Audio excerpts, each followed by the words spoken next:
Les Impertinentes 2011, ou l'histoire de 35 poulets de 1,60 m, tous blancs et identiques, qui vont se métamorphoser dans les mains de 35 artistes pour devenir autant de personnalités qui vont s'installer en ville, dans les rues, sur les places ou dans les édifices publics.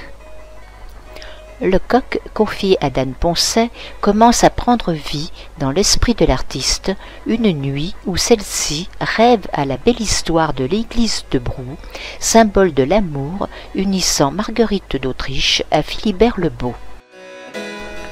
Leurs initiales PM, entrelacées par un cordon d'amour, sont sculptées dans la pierre en de nombreux endroits de l'église, ainsi que la devise de Marguerite qui se répète à satiété sur le mausolée où elle repose aujourd'hui auprès de Philibert. Fortune, infortune, fort une. Marguerite d'Autriche, aux cheveux d'or, va perdre son mari bien-aimé Philibert le Beau. Celui-ci, lors d'une de ses parties de chasse, commit l'imprudence de se désaltérer à une source très froide. En dépit de tous les soins prodigués par Marguerite, qui fit fondre ses perles pour composer un élixir dont on vantait les vertus, Philibert succombe dans les bras de la duchesse éplorée.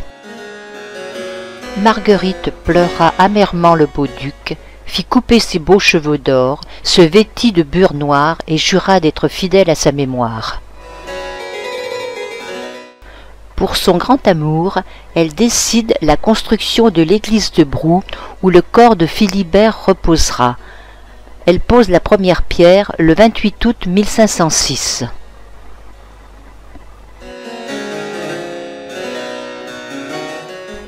Dans un ouvrage d'André Guéraud, Jardin de roses, l'auteur explique que pour honorer cet amour, il lui a été demandé de concevoir une rose. Visitant l'église pour s'imprégner des lieux, il fut ébloui par la beauté des vitraux.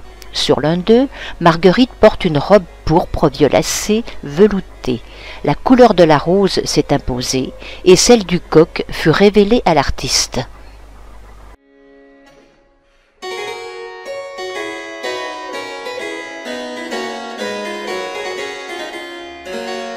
L'éclat d'un verre de cristal brisé, tombé dans sa mule, provoqua une blessure qui s'envenima. Marguerite ne vit jamais l'achèvement de sa belle église.